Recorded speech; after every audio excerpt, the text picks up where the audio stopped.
राधे राधे गुरुजी। जी आपके दर्शन करके बहुत खुशी हुई, क्योंकि आज हम जाने वाले थे अपने घर पर और लगा नहीं था कि आपके दर्शन हो पाएंगे, पर बहुत खुशी हुई। तो मेरे एक प्रश्न है गुरुजी कि अगर भगवान कहते हैं कि अधर्म करने वालों का नाश करो, तो फिर उन्होंने, वो तो सृष्टि के रचयिता है, उन्होंने तो सृष्टि को बनाया है, तो फिर उन्होंने सृष्टि बनाते वक्त ही अधर्म करने वालों को क्यों नहीं हटाया?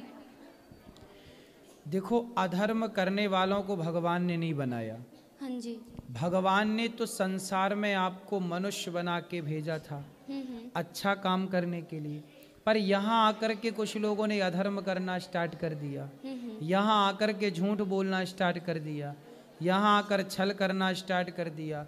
जब यहाँ आकर के आप गलती करेंगे तो फिर आप अधर्मी हो जाएंगे, फिर उन अधर्मियों की संख्या बढ़ जाएगी, फिर उन अधर्मियों की बढ़ी हुई संख्या को मारने के लिए, उनका संहार करने के लिए, भाई अधर्म अब ज़्यादा हो गया, बोलबाला अधर्म का ज़्यादा हो गया, तब भगवान अधर्म को मिटाने के लिए फिर अवतार लेते हैं या किसी भक्त को भेजते हैं।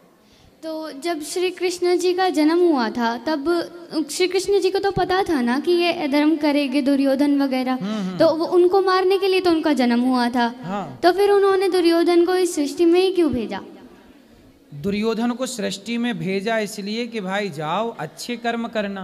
अच्छा। बुरे कर्म करने थोड़ी भेजा था। अब बुरे कर्म तो उसने अपने विवेक से किया, अपनी बुद्धि से किया। अब जब बुरे कर्म आपने किए हैं तो फिर भगवान कहेंगे अब दंड लेने को तैयार रहो।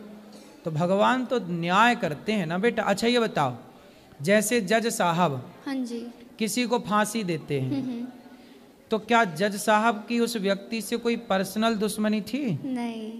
फांसी क्यों दे दी फिर? क्योंकि उसने गलती की थी। क्यों गलती की?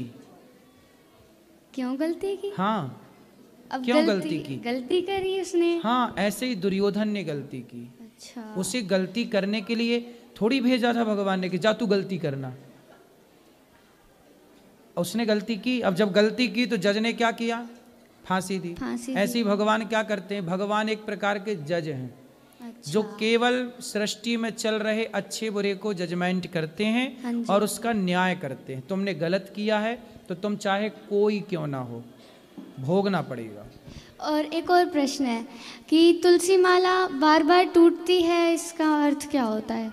टूटती है तो पक्के धागे मस्को, मतलब पैराशूट थ्रेड है, फिर भी टूटती है। हाँ जी। तो फिर और पक्के धागे मुझसे 4 बार 4 धागा डालो एक साथ। ठीक है, है? धन्यवाद गुरुजी। राधे राधे। खुश रहिए। राधे गुरु जी। हाँ हाँ, आपके चरण में कोट कोट प्रणाम।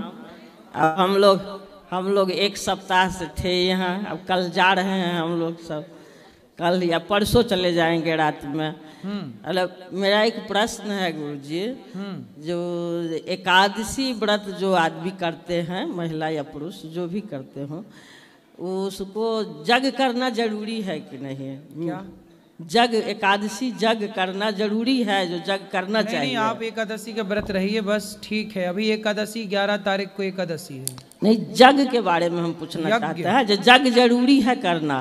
कर सकते हैं तो करिए, बाकी आप नहीं, हवन नहीं, यज्ञ एकादशी यज्ञ हम लोगों के यहाँ होता है।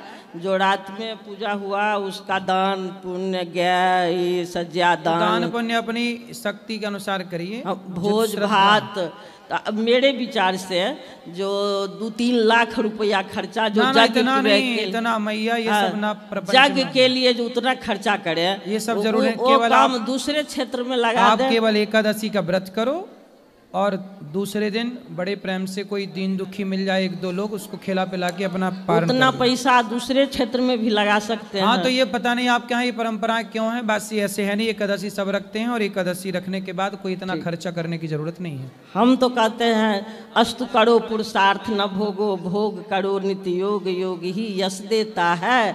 जीवन वैभव तो आता जाता है, कीर्तिवान जग में जीता है। सुंदर। ऐसा कीर्ति करो जो कर्म, योग का मतलब कर्म होता है, कर्म योग।